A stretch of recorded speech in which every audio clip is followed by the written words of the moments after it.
अश्वत्थ टिया के होठों को ध्यान से देख रहा था। जहां उसने काटा था वहां हल्का सा जख्म था। उसने अपने अंगूठे से टिया के निचले होंठ को छुआ तो टिया के मुंह से एक आह निकली। अश्वत्थ ने तुरंत अपना अंगूठा हटा लिया। टिया उसे आंखें भर के देख रही थी। ये आदमी अच्छा है या? टिया ये सोच ही रही थी कि तभी अश्वत्थ ने उसे किस कर लिया। टिया हैरान रह गई। वो इसके लिए बिल्कुल भी तैयार नहीं थी और उसे डर था कि फिर से उसके होंठ चोट खाने वाले हैं। वो मन ही मन घबराई, शायद ये अब फिर से मेरे होठों को काटने वाले हैं। उसके दिल की धड़कन इतनी बढ़ गई थी कि अश्वत्थ को भी सुनाई दे रही थी। अश्वत्थ ने उसे और ज्यादा टाइटली पकड़ लिया और बेड पर लिटा दिया। टिया बर्फ की तरह जम गई थी। उसका दिमाग काम नहीं कर रहा था। आज तक कोई उसके इतने करीब नहीं आया था और ना ही किसी ने ऐसा कुछ किया था। हाँ, उसका फायदा उठाने की कोशिश कई लोगों ने करी थी, कामयाब कोई नहीं हो पाया था। टिया ने अश्वत्थ को देखा जो उसे किस कर रहा था। उसने उसे दूर करने की हिम्मत भी नहीं की। तभी धड़ाम से दरवाजा खुला और अभ्रम और सेल्वन बिना नॉक किए अंदर आ गए। अंदर का नजारा देखकर दोनों को अपनी भूल का एहसास हो गया था। वो दोनों बहुत शर्मिंदा होकर एक दूसरे को देखने लगे और फिर जल्दी से पीछे मुड़ गए। दरवाजे की आवाज सुनकर अश्वत्थ ने टिया को फ्री कर दिया और उठकर खड़ा हो गया और अपने कपड़े ठीक करने लगा और चिढ़े हुए उनसे बोला, तुम लोग बिना नॉक किए अंदर कैसे आ गए? बैड मैनर्स तुम लोग। बीच में ही सेल्वन माफी मांगते हुए बोला, big boss we are really sorry, हम भूल गए थे। अगली बार ऐसा नहीं होगा। आप नीचे नहीं आ रहे थे तो हम ऊपर आ गए और पल भर के लिए हम भूल गए थे कि आप अब अकेले नहीं रहते। अब्रम सेल्वन की बात में अपनी सफाई जोड़ते हुए बोला, हमें पता नहीं था कि तुम इतने। उन दोनों की बात को अनसुना करते हुए अश्वत्थ बोला, चलो। अब्रम उसे चिढ़ाते हुए बोला, चाहो तो कुछ देर और अच्छे से अपनी लिटिल वाइफ को बाय कर सकते हो, अभी बहुत टाइम है। और अगर इस फ्लाइट के लिए लेट हो जाते हैं तो हम नेक्स्ट फ्लाइट से चले जाएंगे। अगर उसके लिए लेट हो गए तो उसकी नेक्स्ट फ्लाइट से चले जाएंगे। फ्लाइट्स की कमी नहीं है। अश्वत्थ गुस्से में बोला, अपनी बकवास बंद करो। और टिया से नजरें बचाते हुए अपना लगेज लेकर कमरे से बाहर निकल गया। अभ्रम और सेल्वन भी उसके पीछे पीछे चले गए। टिया अभी भी उन बीते पलों में खोई हुई थी। उसे ये सब सपना ही लग रहा था। वो अपने होठों को छूकर बोली, मतलब वो मुझे? फिर एकदम से उसके गाल ब्लश करने लगे। वो नहीं जानती थी उसके साथ ऐसा क्यों हो रहा है। वो अश्वत्थ के साथ सेफ फील करने लगी थी। उसे अश्वत्थ बुरा नहीं लगता था और ना ही उसकी हरकतें, जो कभी भी किसी भी टाइम ओवरबोर्ड हो जाती थी। टिया ब्लैंकेट से अपना चेहरा छुपाकर शर्माने लगी। फिर उसे अचानक से लगा, मैं अचानक ब्लश क्यों कर रही हूँ? वो मेरे ओना है। उन्होंने मुझे 1 करोड़ देकर बचाया है। No Coca. कोका टिया का निकनेम था। उसकी माँ उसे प्यार से कोका कहती थी। टिया ने सोचा कि भले ही उसे अश्वत्थ से डर लगता था लेकिन उससे नेगेटिव वाइब्स नहीं आती थी।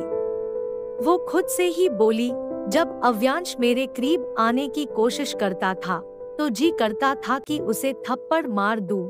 हमेशा उससे दूरी बनाकर रखती थी मैं, लेकिन अश्वत्थ की बात अलग है। अगर वो उस दिन नहीं आते तो वो लड़के ना जाने मेरे साथ क्या करते। थोड़ा खड़ूस टाइप का है पर मेरे साथ बहुत अच्छा है। और उसकी फैमिली और उसके लोग भी मेरे साथ कितने प्यार से रहते हैं। यही सब सोचते सोचते टिया सो गई। कब सो गई उसे पता ही नहीं चला।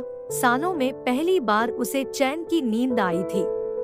सुबह आर्यन पैलेस अश्वत्थ चला गया था लेकिन उसके ऑर्डर्स को ओरियन पूरी तरह से फॉलो करने वाला था। सुबह 3 अलार्म बजा और टिया उठ गई और नहा धोकर फ्रेश हुई। एक हाई नेक का स्लीवलेस इनर पहन लिया, नीचे काले रंग की ट्रैक पैंट और स्पोर्ट्स शूज पहन लिए और भागते हुए बाहर ग्राउंड में आई। आर्यन मैंशन का ग्राउंड बहुत बड़ा था।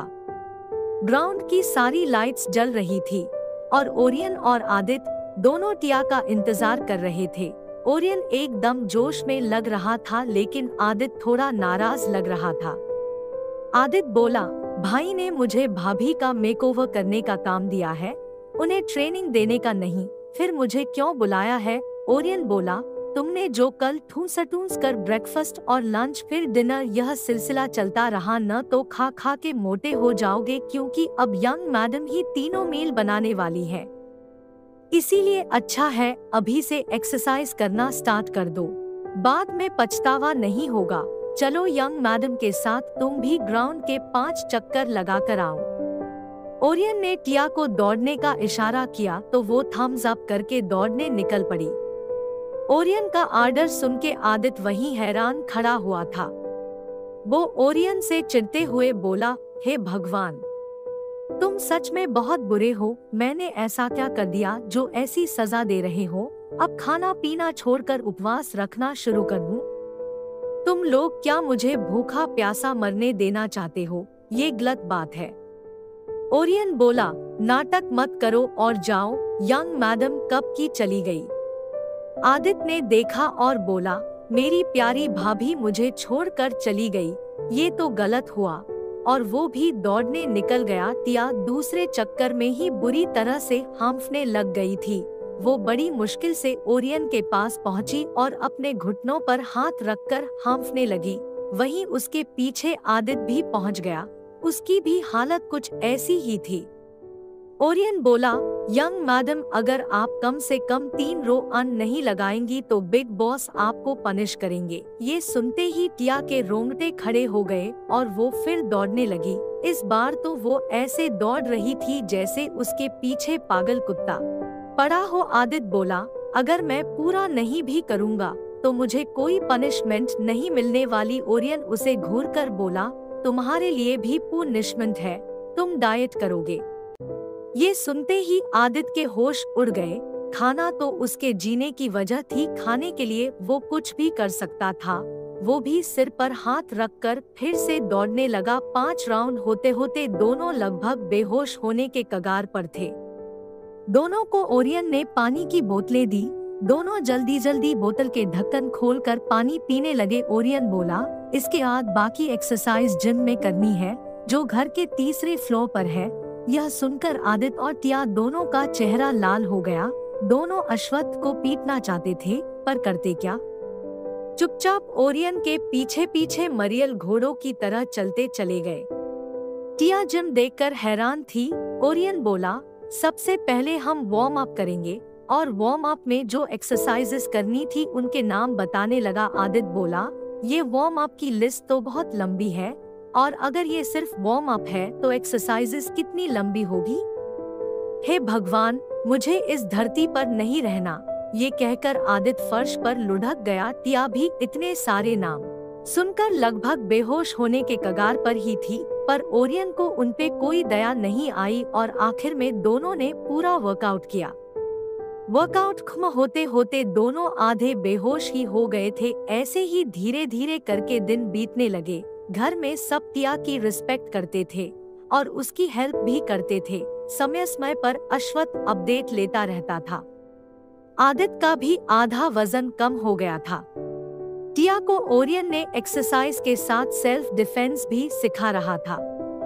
दादाजी तो टिया को अपनी सगी पोती की तरह प्यार करते थे। 2 हफ्ते कब बीते पता ही नहीं चला। टिया सबका दिल जीत चुकी थी और सबके साथ बहुत फ्रेंडली और कंफर्टेबल थी। आदित्य टिया का मेकओवर भी कर चुका था।